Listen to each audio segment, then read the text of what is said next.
Fairy lights twinkled overhead, casting a warm glow on the backyard.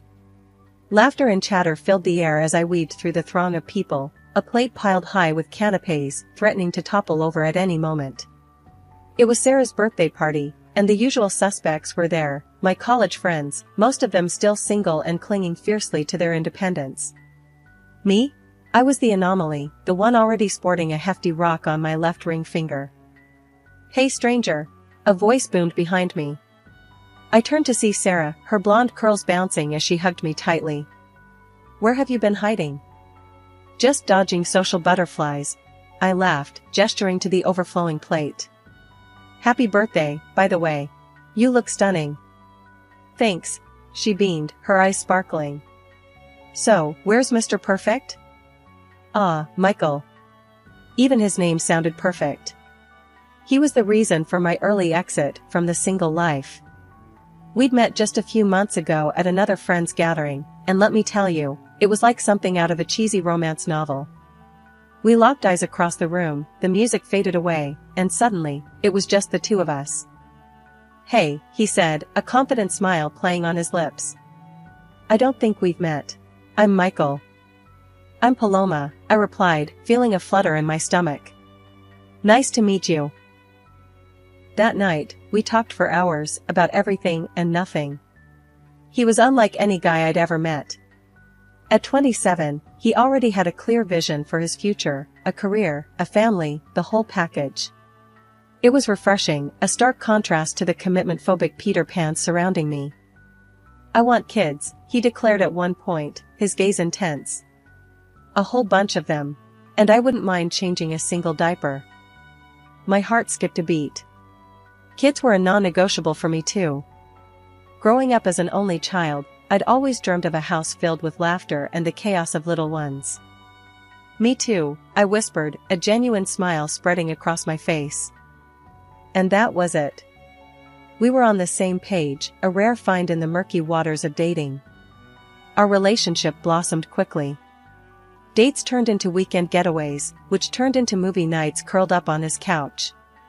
Michael introduced me to his family, a close-knit bunch who welcomed me with open arms. His mom, Martha, was particularly warm. "Family is everything, Paloma," she'd say, her eyes twinkling. "A woman's place is with her children, nurturing them, helping them grow." I couldn't help but agree. A year later, Michael got down on one knee, a simple diamond ring glinting under the park lights.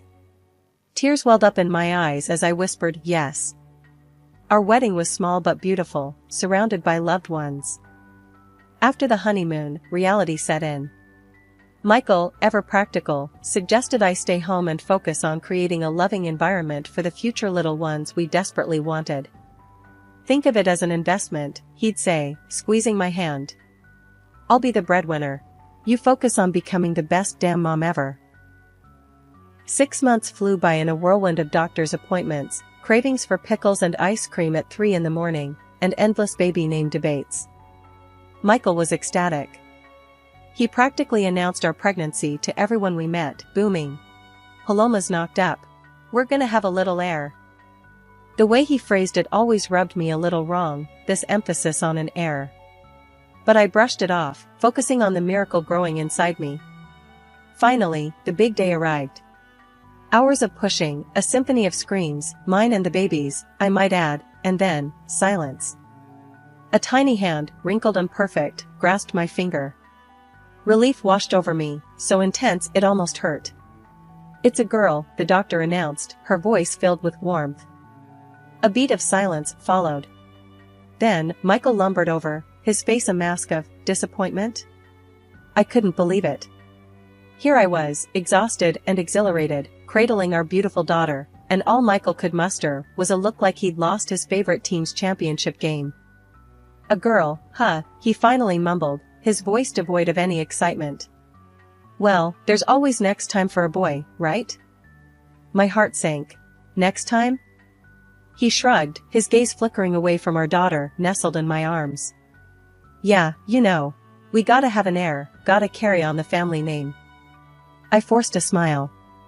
"We have an heir," I said gently, nudging him towards the baby. "Look at her, Michael. She's perfect. He gave a half-hearted nod, but his eyes remained distant. Thankfully, my in-laws were a different story. Martha, the moment she laid eyes on her granddaughter, Emily, practically went into grandma overdrive. She fussed over her, cooed at her, and showered her with tiny clothes and stuffed animals. A little princess, she declared, beaming. Just what this family needs. Michael's initial coldness towards Emily persisted. He'd hold her awkwardly, his gaze often straying to some unseen point in the distance. He'd make comments like, "Such a delicate flower, gotta handle her with kid gloves," or "Shame she can't be a little rough and tumble like a boy." Each remark chipped away at my joy. Was it wrong of me to want my husband to love our daughter, regardless of her gender? But a year later, when the doctors confirmed I wouldn't be able to have any more children due to health complications, the truth became undeniable. Michael's disappointment morphed into something darker, a constant undercurrent of resentment that permeated our lives. 8 years melted away like ice cream on a hot summer day. Emily, my little miracle, blossomed into a vibrant, independent child. At 8 years old, she possessed a mind sharper than a chef's knife. Gadgets were her toys, French flowed from her lips like a babbling brook, and her culinary skills could put most adults to shame. Just last week, she'd whipped up a 3-course French feast for Martha and George, her grandparents. They sat there, eyes wide and taste buds tingling, as Emily proudly presented each dish. "Emily, this is incredible!" Martha exclaimed, dabbing her lips with a napkin. "You're a natural." George, a man of few words, simply grunted his approval, but the twinkle in his eye spoke volumes. That same week, she brought home another trophy, this one for the most delicious homemade dish at a junior high school competition.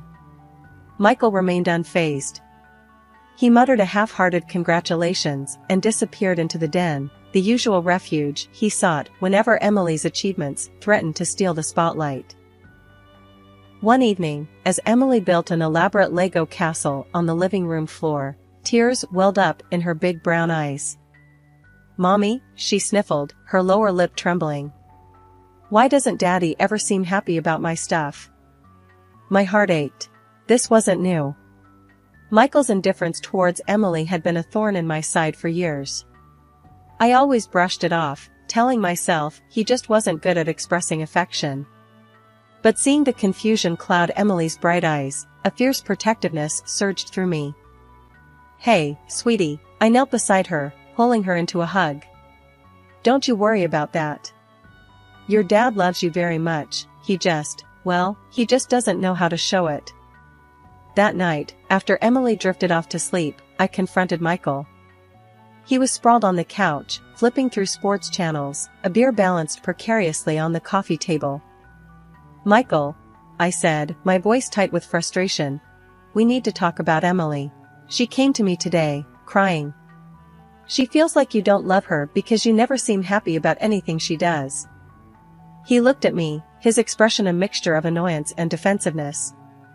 "Look," he said, his voice gruff. "I do my best, okay? I pay the bills, put a roof over her head. Isn't that enough? She craves your approval, your support. The least you can do is pretend to be interested," I said, my voice trembling with anger. Michael sighed, a heavy sound that seemed to fill the room. "Fine," he muttered. "I'll try. But don't expect miracles."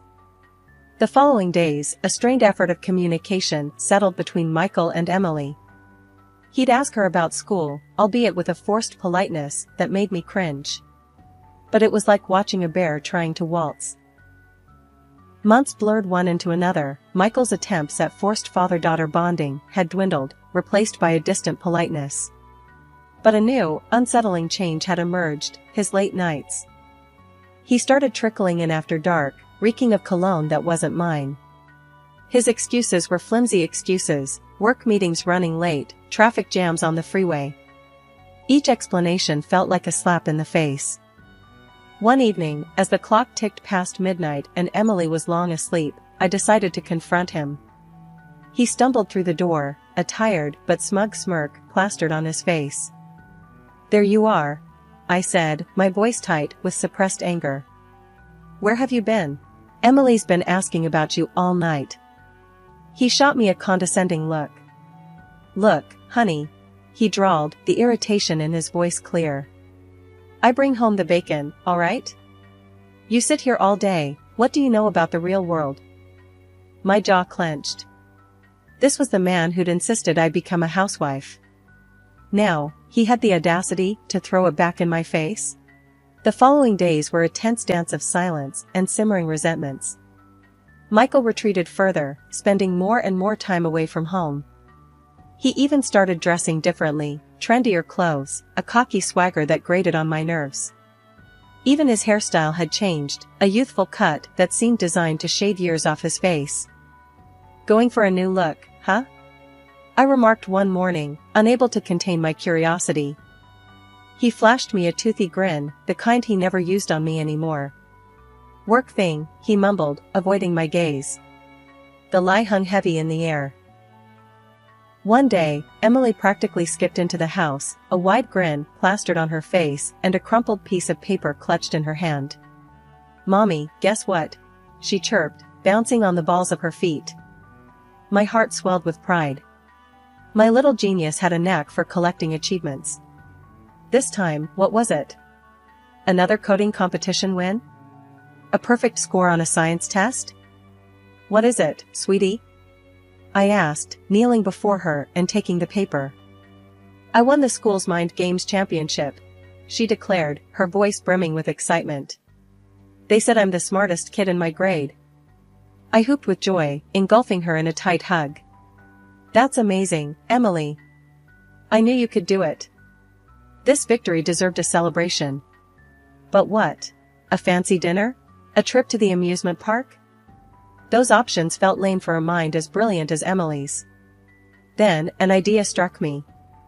That afternoon, after Emily finished her coding class, yes, at 8 years old, I surprised her with a sleek, brand new smartphone. Her eyes widened in astonishment as she unwrapped the box. Mommy, a phone? For me? For you, I confirmed, a smile tugging at my lips. You've worked so hard, and I think this could be a great way for you to explore your interests even more. She took the phone, her fingers tracing the smooth surface with a sense of reverence. Within minutes, she'd figured out how to navigate it, taking photos, editing them with built-in filters, and even downloading a few educational apps. Thank you, Mommy. This is the best gift ever, she exclaimed, throwing her arms around me. A pang of guilt twinged at my heart. Michael constantly harped on about me spoiling Emily. He wouldn't approve of this, not one bit. But the joy on Emily's face silenced that voice. Just promise me one thing, okay?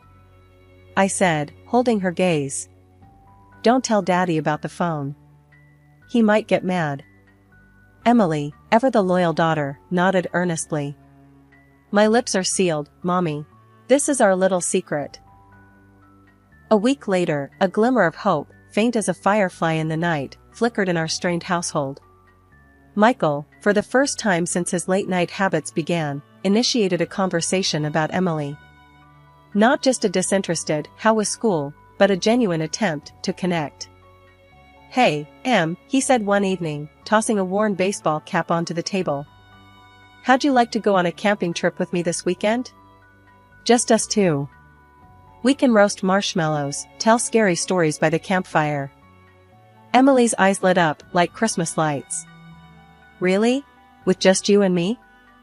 Yeah, Michael confirmed, a hint of awkwardness in his voice.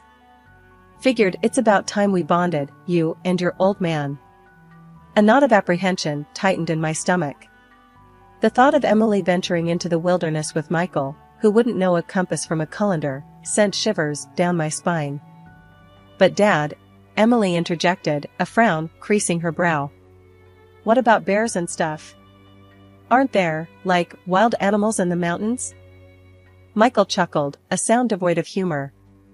Don't worry, kiddo. I'll protect you from any bears or wolves that come sniffing around. My heart pounded in my chest.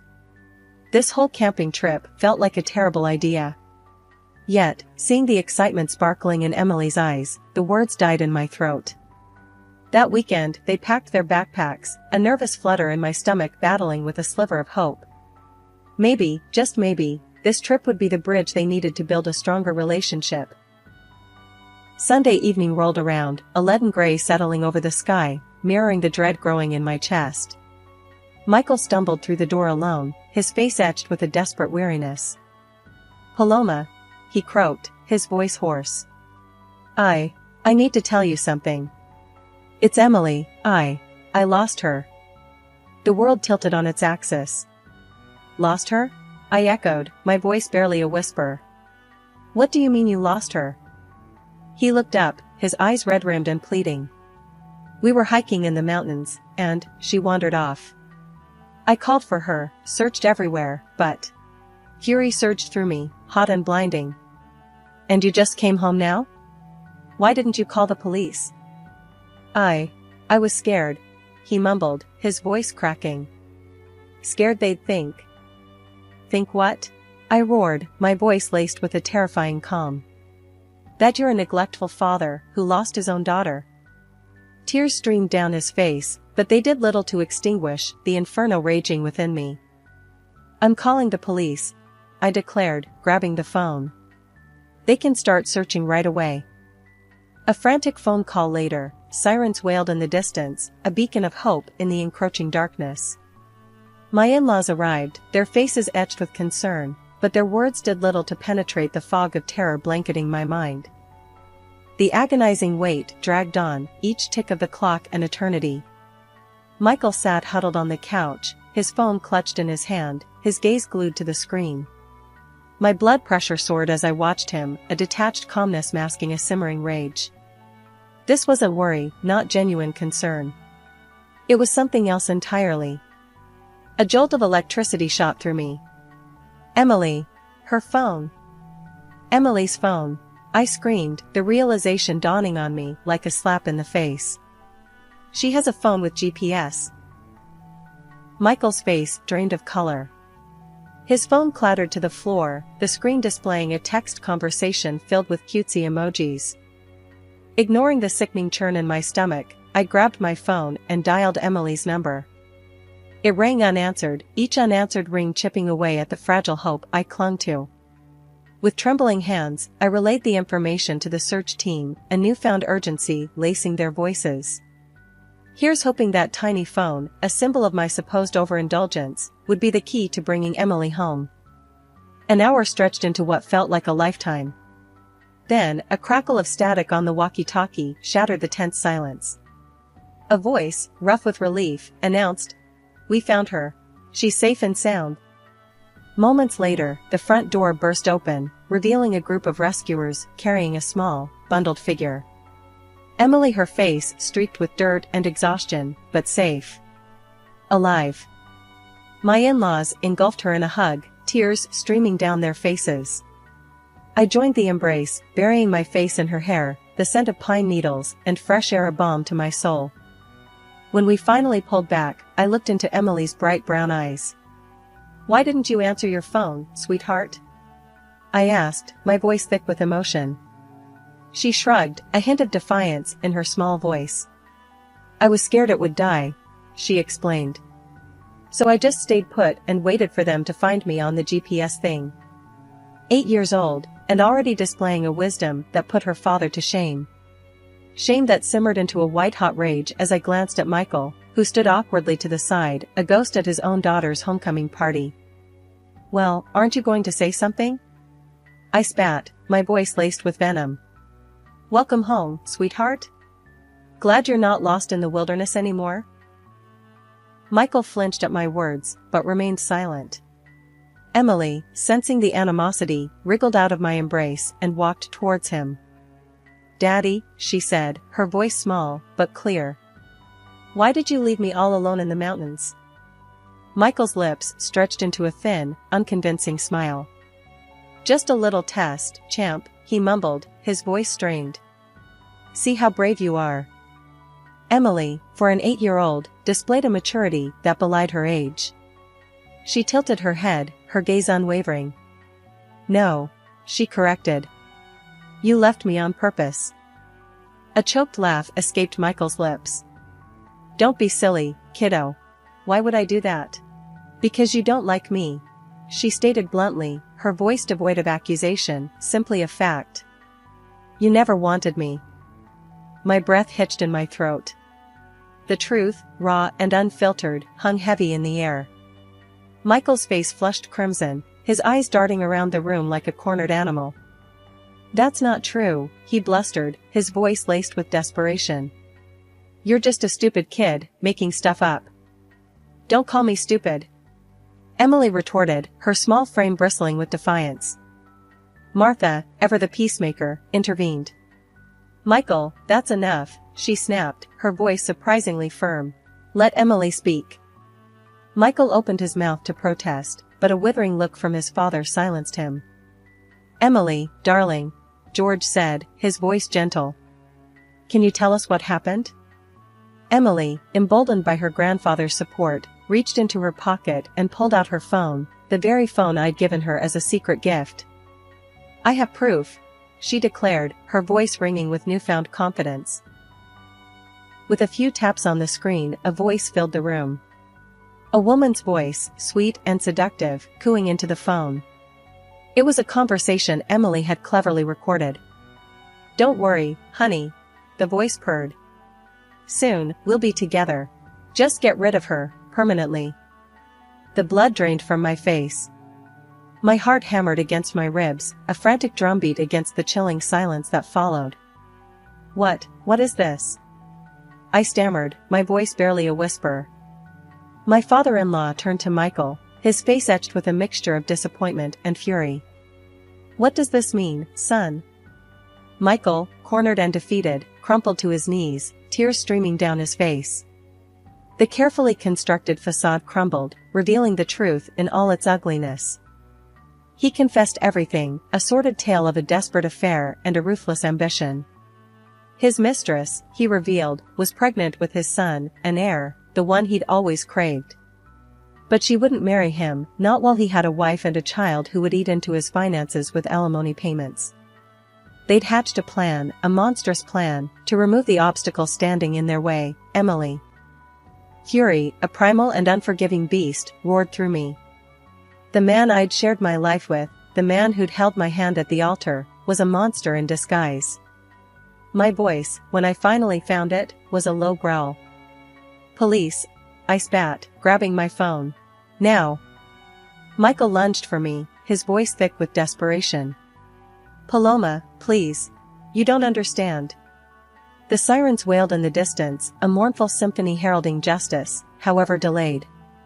As the officers swarmed into the house, Michael crumpled to the floor, his pleas for mercy falling on deaf ears. The following weeks were a blur of police interviews, lawyers, and court appearances. Emily, bless her brave heart, held her ground. She recounted the events in the mountains, her voice steady and unwavering as she exposed her father's cruelty. The recording on her phone, a testament to his monstrous plan, became the centerpiece of the prosecution's case. The trial was a media frenzy. Michael and his mistress, a viper with painted nails and a heart as cold as ice, pointed fingers at each other, each desperate to shift the blame. Their lies, however, were as flimsy as tissue paper against the weight of evidence. Justice, though slow, did prevail. Michael and his mistress were found guilty of attempted murder. The judge, a stern woman with steely eyes, slammed them with a hefty sentence. They would spend years behind bars, a small price to pay for the monstrous act they'd planned. As for financial compensation, it was a hollow victory. Money couldn't erase the scars etched upon my soul, the fear that had choked me in the agonizing hours of Emily's disappearance. Yet, it served as a symbolic punishment, a reminder of the life they'd so heartlessly tried to extinguish. Perhaps the most satisfying blow came from Michael's own family. Martha and George, their faces etched with a profound disappointment, publicly disowned their son. They stood by me and Emily, their unwavering support a balm to our wounded hearts. Emily and I moved away, leaving behind the ghosts of the past. It wasn't easy. There were nightmares that clawed at my sleep. But with each sunrise, with each shared laugh with Emily, the shadows receded. And as I held Emily close, the warmth of her small body a beacon of hope, I knew one thing for certain: a mother's love, fierce and unwavering, could conquer even the most monstrous betrayals.